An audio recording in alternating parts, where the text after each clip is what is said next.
खुलुमबाय स्टुडियाव दं आं उदांस्रि मोसाहारि बर' बिजोंजों फरायनानै दिनै गोबां फरायसा फरायसुलिफोरा जिउआव डक्टर इन्जिनियार प्रफेसार टीचार जानो हाबाय आरो बर' राव माहारि आरो बर' बिजोङा थांनानै थानांगौब्ला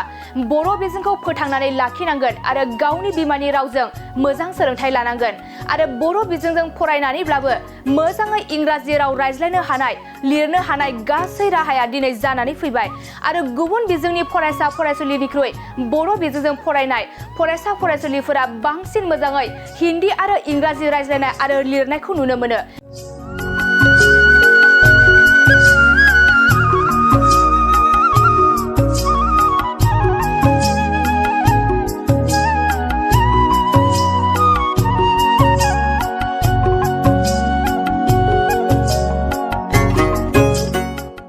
बेनिखायनो जोंहा गोबां फोथायनाय दं जे आरो 16,000 फरायसाया मेट्रिक आनजादाव उथ्रिसारदोंमोन बेनिनो सा 3,831आ सेथि मासि 6,896आ नैथि मासि आरो 2,567 फरायसाया थामथि मासि आवग्रिनो हादों गासै 13,000 फरायसाफोरा उथ्रिसारनो हादों आरो गुबुन माखासेया फेलें थांदों बेनिखायनो बर' बिजोंनि उथ्रिसारनो हानायनि जौखोन्दोआ 82 जौखोन्दो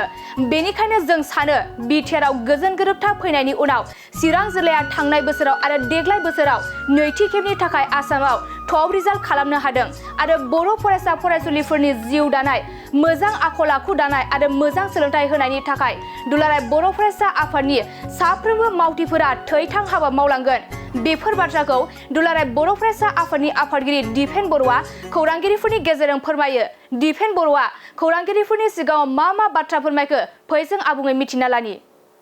दुलाराय बर' फरायसा आफादा गुबुन बोसोरनि बादि 18थि देग्लाय कमल कुमार ब्रह्म देरहासार बान्था मेट्रिक आनजादनि बर' मिडियामनि टप 10 रिजाल्ट बेखौ सिलेक्शन खालामनाय जायो आरो देग्लाय 14 जन फरायसा फरायसुलिया बे जायगाखौ मासिखौ आवग्रिनो हादों आरो खोब नोजोर होनो गोनां बाथ्राया जाहैबाय जे सा 6 स्टुडेन्ट माने मगर आरो राभा दास बेबायदि टाइटेलनि माने राभा कमिउनिटि आरो गरखा कमिउनिटि आरो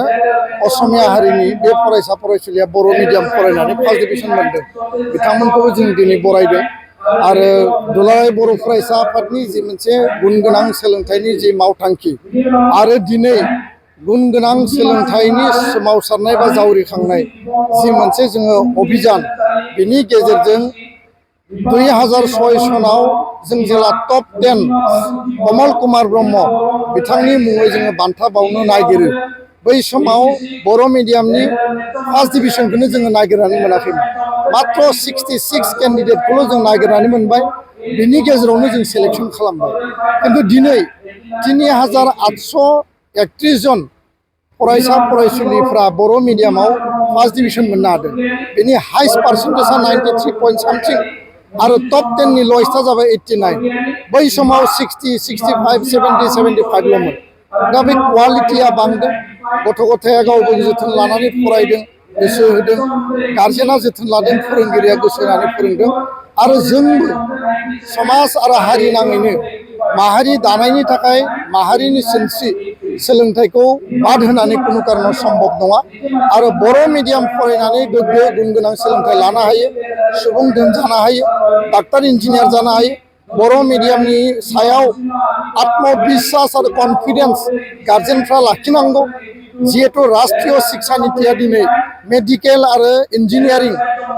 कलेज इउनिभार्सिटिनि एजुकेशनखौ कमप्लिटलि मादार टांगआव हिन्दी मिडियाम जा बेंगली जा माराठी जा बर' मिडियाम एसामिस मिडियामाव लाहोनायनि थाखाय कमप्लिट बेबस्थाखौ दिनै खालामनो नागिरबाय आरो बे अलरेडि स्टार्ट जाबाय दा बेखायनो बर' मिडियामा क्लास 10 सिम दङमोन 11 जाबाय फैगोन बोसोराव 12 जागोन आरो आसामनि टप 10 टप 20 खौ जिहेतु राष्ट्रीय शिक्षा नीतिनि आधारनि थाखाय बोर्ड बा सेबाया दिनै खुंनायनिफ्राय